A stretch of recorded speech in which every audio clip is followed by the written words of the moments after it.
Bonjour. Il est tôt le matin, à peu près 7h15. Je suis à la gare d'Istres. J'attends mon train et je pars vers Allonnes. Donc il se peut qu'il y ait des trains qui passent, alors j'arrêterai pas l'enregistrement.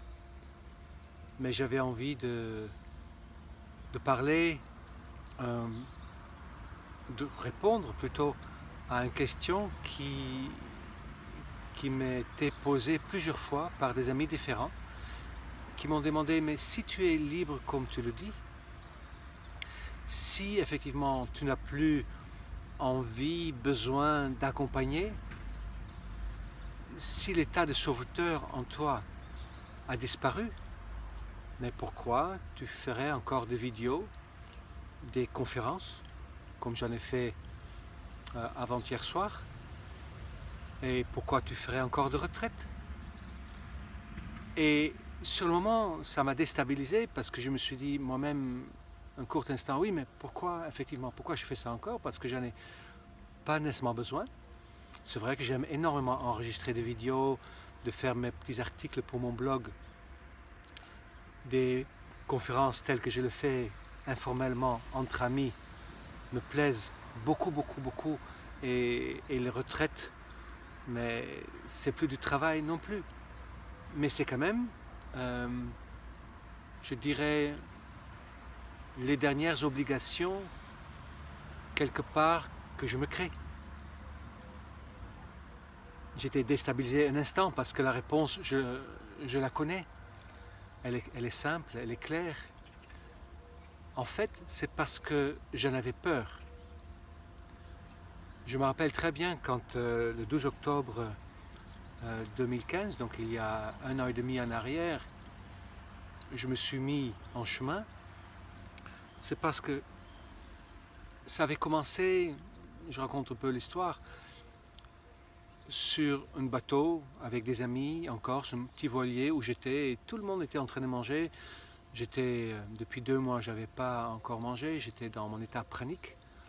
Et je me rendais compte de ma liberté en ce moment-là. Pendant que tout le monde s'occupait pendant 6 heures de repas, mais moi je méditais, je bronzais sur le deck ou je nageais. Et à un moment donné, je me suis dit, mais Michael, mais tu es vraiment libre, tu peux faire ce que tu veux. Si tu n'as plus besoin de manger, mais tu n'as plus aucune pression de performance, tu n'as plus besoin de chercher de l'argent, mais qu'est-ce que tu fais maintenant? Tu n'as plus besoin de préparer ta vie de demain. Et j'ai décidé d'aller voyager et de manger quelque part ce qui me restait, ce que je gardais comme réserve, parce que ça n'avait plus de sens non plus de garder des réserves. Et quand je suis rentré chez moi, j'ai vu un film qui s'appelait Christine Nobel, une Anglaise, il me semble, qui allait au Vietnam sauver les enfants de la rue. Et pendant que je regardais le film au cinéma, je me dis, mais c'est beau ce qu'elle fait, c'est un beau rêve, un beau projet. C'est dommage que toi, tu n'en as pas. Ok, je regarde le film et ensuite je vais dans ma salle de sport pour faire un peu de elliptique, pour me garder en forme. Et tous les elliptiques étaient occupés et je m'entends dire à quelqu'un qui n'écoutait pas parce qu'elle avait comment dire, le truc sur la tête pour écouter la musique. Et je m'entends dire, mais puisque je ne peux plus avancer, il faut que je monte. J'ai bien entendu ce que je disais et je fais mon exercice. Je monte le tour Eiffel, c'est ce que je faisais à l'époque. Et je vais dans le hammam. Et là, je me dis, mais t'es bête ou quoi? Mais bien sûr, tu as un rêve depuis très très longtemps. Ça fait plus de 20 ans, ça fait depuis 92. Même avant 91, 92 que tu as un rêve. Mais comment ça se fait que tous ces gens que tu as accompagnés, qu'il y en a beaucoup, qui ont réalisé le rêve, mais toi, tu n'as pas réussi? Alors, j'ai utilisé le miroir en ce moment-là, donc je fais un petit tour de jugement, comme j'appelle ça. Je pense à une personne, à une autre, je me dis, mais qu'est-ce qui ne va pas chez une telle, une telle, une telle? Et avec le mélange, j'ai donc un profil de moi-même. Et j'ai compris en fait que mon rêve ne se réalisait pas parce que je n'avais pas le courage d'aller vers on dit que c'est par la mère que nous apprenons à rêver et que c'est par le père que nous apprenons à mettre en place le rêve. C'est le père qui est censé apprendre à ses enfants à explorer le monde. Et moi, je n'ai pas eu de père pour faire ça avec moi. Donc je me rendais compte qu'il fallait trouver une solution à ça. Et c'est le soir même que j'ai mis cet article sur Facebook dans lequel je disais, mais si effectivement, avant la fin de l'année, ma vie n'a pas changé, mais je prends mon sac à dos, je me débarrasse de tout et je me mets en mouvement. Et c'est ce que j'ai fait. J'ai compris en fait que c'est par peur d'explorer, par peur de l'inconnu, que je restais sur place. Mais il n'y avait pas que le fait que je restais sur place, par peur, mais aussi j'avais peur, et je me rendais compte que c'était très lié, c'était en même temps, très peur de aller habiter ma place. Mon père, quelque part, est un manipulateur pervers, narcissique, despotique, violent. Et j'ai ça en moi aussi. Ça fait très très longtemps que je fais de la thérapie, mais je vois cette facette. Je vois cette facette où je peux être dans le pouvoir. J'ai toujours été le chef, partout où j'étais. Que ce soit dans la gymnastique, que ce soit dans l'armée, que ce soit à l'école. J'ai toujours été le chef d'une bande, de quelque chose. Soit j'étais le chef, soit j'étais en dehors. J'en faisais pas partie. Et connaissant mon père un petit peu, c'est pas lui qui m'a élevé, mais que j'aime, hein, n'interprétez pas mal ce que je dis, j'aime cet homme tel qu'il est. Mais voyant l'effet de son prise de pouvoir sur sa famille, mais j'en ai très très peur depuis très très longtemps.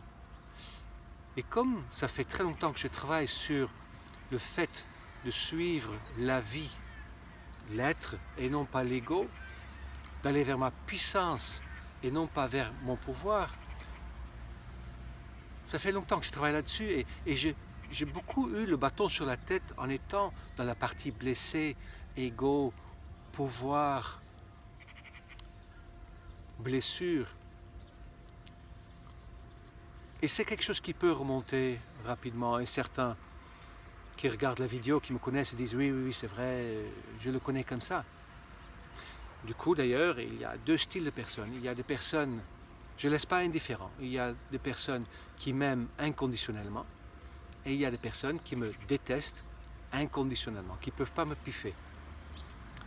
Ça me faisait très mal quand j'étais plus jeune. Aujourd'hui, je suis libre de ça aussi, ça ne me pose aucun problème. Moi, j'aime tout le monde et ce que l'autre en fait, ça lui appartient. Mais donc si je fais les vidéos, les conférences et les retraites encore, c'est parce que j'ai aussi donc très très peur de prendre ma place.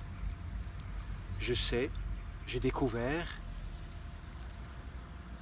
depuis pas mal d'années déjà parfois que je suis un leader. C'est bizarre de parler comme ça de soi-même, mais je le sais. Je l'assume en le disant. Je ne l'assumais pas. C'était une des choses que je n'assumais pas, que je suis un leader, que j'ai l'énergie d'un maître. Ça ne se dit pas de soi-même. Je ne dis pas que je suis maître, mais j'ai cette énergie.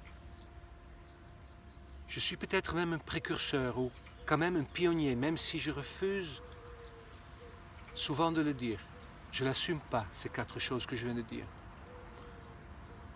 Mais je sais que j'ai ça en moi. J'ai peur de ça. Si maintenant je partais avec mon sac à dos à l'aventure et je disparaissais de l'écran radar, mais ça serait une fuite. Je suis ici pour vivre mon plein potentiel. Et aujourd'hui, de faire cette vidéo me demandait beaucoup de courage. J'ai encore affronté une peur parce que vous la regardez, vous pouvez très bien dire, mais quel orgueil, quelle prétention à cet homme. Mais je l'assume, c'est ok pour moi. Mais si je fais encore ces vidéos, ces conférences et ces stages, c'est parce que j'ai une place à prendre. Ma place. Et je vois très très bien que tant que je ne prends pas ma place, je peux encore critiquer ceux qui ont pris leur place et je considère peut-être moins aptes. Tout le monde est apte. Tout le monde est à sa place. Et tout le monde peut aller voir qui il veut pour apprendre ce qu'il veut. Mais tant que moi je ne prends pas ma place, il est logique que je vais critiquer d'autres qui ont pris eux leur place. Donc j'y vais de cette manière-là. Pour pas que ce soit mon ego qui prend le dessus, je fais un peu comme le boucher zen. J'en ai fait une vidéo il y a longtemps. C'est-à-dire que le but, c'est de ne pas forcer, de ne pas non plus fuir, mais de juste faire ce qu'il faut. De ne pas forcer la porte, de ne pas rester devant si elle est fermée, mais de regarder si elle s'ouvre. Et si elle s'ouvre un petit peu, mais c'est ok. Donc je fais mes vidéos à mon rythme, comme ça me vient. Par moments, je même pensais que c'était la fin. Mes articles, je le fais comme ça vient. Actuellement, ça vient beaucoup. S'il y a des conférences que les gens me demandent, c'est avec leurs amis. Allez, j'y vais. S'il y a 3 personnes ou s'il y en a 45, c'est pareil pour moi. Et la retraite, c'est pareil. Je ne vais pas forcer, je ne vais pas me mettre sur la place du marché à faire de la publicité pour moi-même. Mais je fais ce que j'aime faire. Et si effectivement j'ai une place à prendre, mais je le prendrai de manière tout douce, de manière naturelle. Voilà, c'est ça la raison pourquoi je continue encore dans un certain élan, comment dire, avec les quelques supports. C'est parce que je dois prendre ma place et je pense que peut-être, en tout cas j'espère,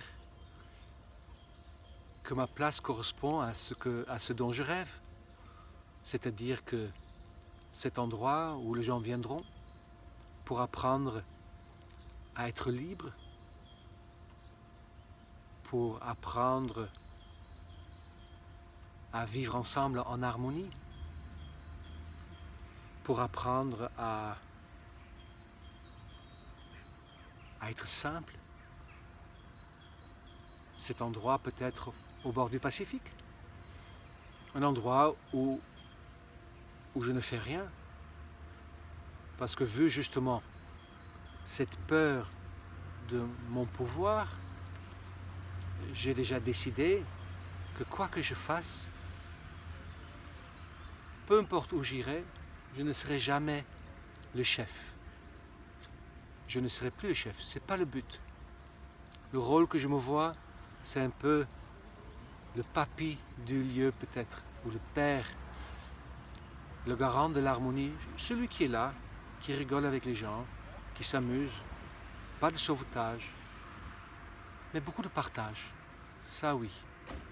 Voilà, ça c'est la réponse à la question pourquoi est-ce que tu continues quand même encore à faire des choses pendant qu'en fait tu n'en as plus besoin.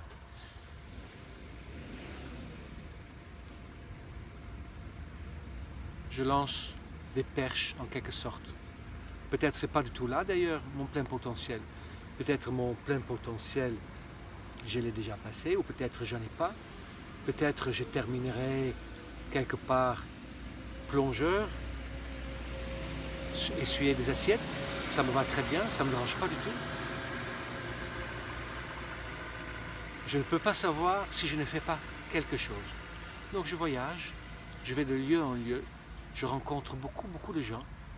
C'est très agréable, jusqu'au moment que le miroir, mes sentiments, me disent « là c'est chez toi. C'est là où ça se passe pour toi. » Et je laisse faire. Mais je lance des perches. Et la vie m'amène.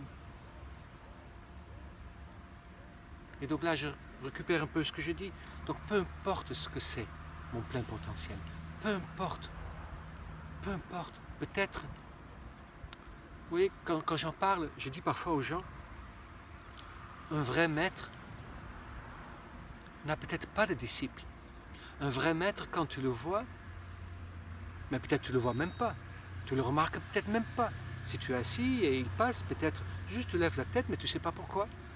Un vrai maître, il est juste maître de lui-même.